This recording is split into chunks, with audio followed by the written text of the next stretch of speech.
Hemp is an annual fibrous plant that is grown for many uses and has been grown in our history for up to 8,000 years.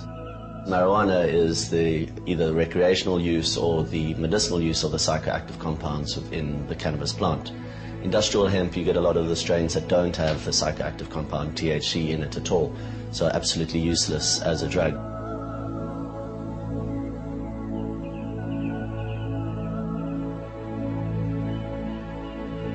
The history of hemp has been traced back to China to 6,000 to 8,000 BC, and it is thought of to be the first plant cultivated by man for fiber uses.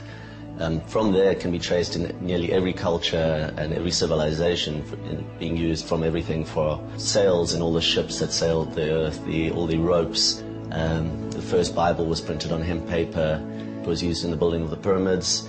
Hemp moved across also through the sailing ships into the American colonies and was actually grown by George Washington and Thomas Jefferson. And people don't realize that the first drafts of the American Declaration of Independence were actually written on hemp paper. You could pay your taxes with hemp as well. Hemp is prized for its multitude of uses, and also Britain wouldn't have ruled the seas so much if they didn't have access to Russian hemp.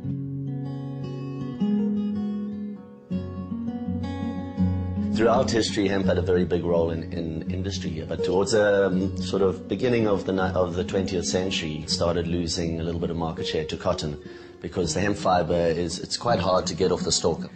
In 1930, a man called Schlichten invented a new machine to take the fiber off hemp while it was green. The Hearst Corporation bought up the rights for this machine. They then squashed the design for this machine and ran a campaign with DuPont, who had just invented nylon, and a lot of the petrochemical industries as well, to get hemp banned because it was now competition.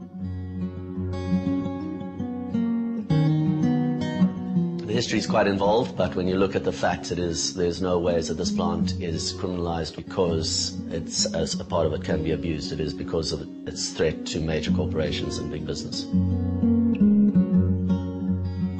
When America banned hemp and put a lot of pressure on the rest of the Western world to follow suit, there was only one Western country that decided that they would continue growing, and that was France. The rest of the countries that have traditionally grown hemp have been the communist countries. You find a lot in Serbia, Hungary, obviously China being the world leader. They're growing by far the most.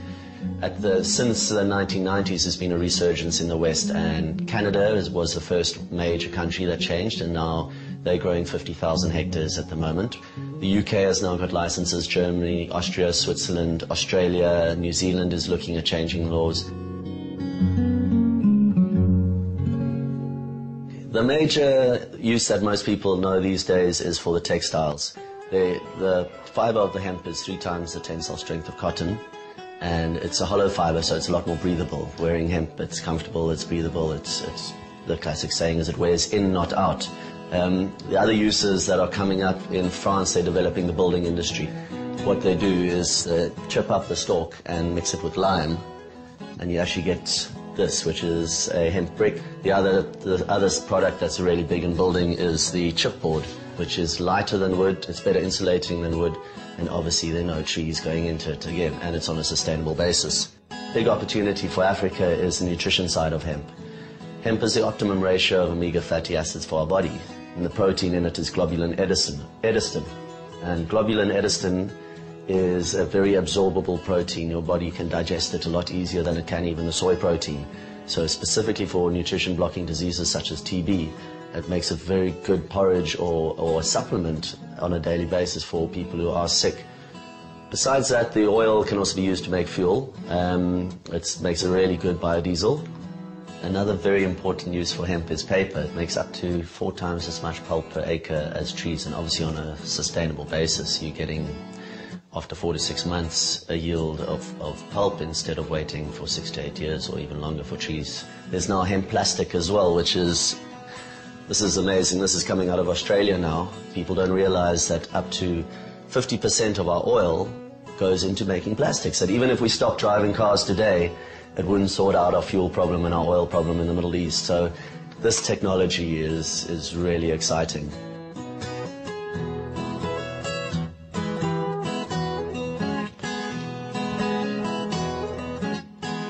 Environmentally, hemp is a very positive plant because It grows very fast, so it absorbs a lot of carbon, which, as we all know, this is a big issue with global warming. It also cuts down your use of pesticides and other chemicals in the farming practice, so it will stop the pollution of rivers and land and all that. A Canadian company has worked out, they grew an acre of cotton and an acre of hemp and tested the inputs of water and pesticides. And a hemp t-shirt uses 300 liters less water and a cup and a half of pesticides less than cotton. So that is amazing. They've actually that you can actually see the effects immediately on planet saving and your costs reduction for a farmer to grow hemp versus cotton. In South Africa, currently the situation is that hemp is only grown for research purposes. It is controlled by the Department of Health, and the permit is, at the moment, currently a permit to grow a narcotic drug. It is a situation where our government is yet to recognize the difference between industrial hemp and medicinal marijuana or dacha on that side.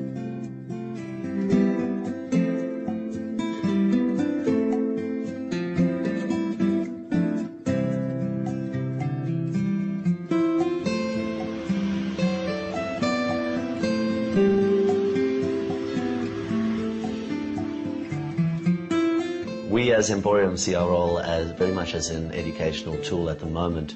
Our tagline is innovate, educate, cultivate. Innovate, we're trying to show as many different products as possible to show the versatility of the plant. The educate comes in through our exposure, through what we've created here in our space, where people walk in thinking hemp's about one thing only, and that is generally smoking. They walk in here and they learn that it's about so much more, that is something that's, doesn't even come into what we do here. This is about hemp as a building material, as a food, as a job creator, as a nice, comfortable item to wear. Obviously, the cultivate that comes in at the end is somewhere where we're aiming towards. We want to be hemp farmers, and we want to be creating jobs, we want to be building houses, and we want to be feeding people. That is our ultimate aim.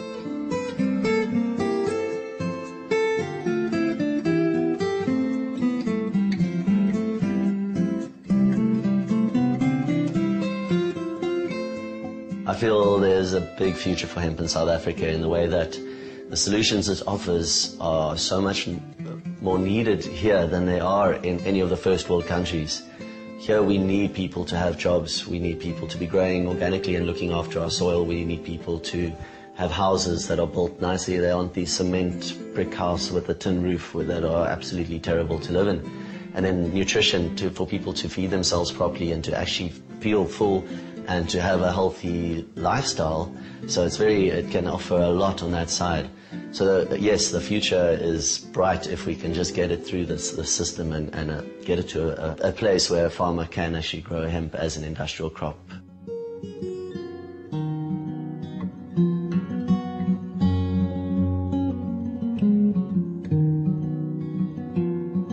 I believe the hemp plant has an energy, especially because there are so many people across the planet that are fighting for its liberation. There are people who are really putting a lot of energy in educating and showing people the potential for this plant, and it is a plant that has been done an injustice. So wearing it has spirit as well, because you feel in your spirit that you're making a difference, not only in showing to yourself or to your friends or educating people as to what you're wearing, but also in the environmental side, in the consciousness that you have saved pesticides, you have saved water as well. Usually you'll find people who are more spiritual will seek out a product such as hemp because they are now thinking, and consciousness is basically thinking and becoming aware, and very much aware of what you put on your body or what you put in your body and what you do to your immediate surroundings and the planet as a whole.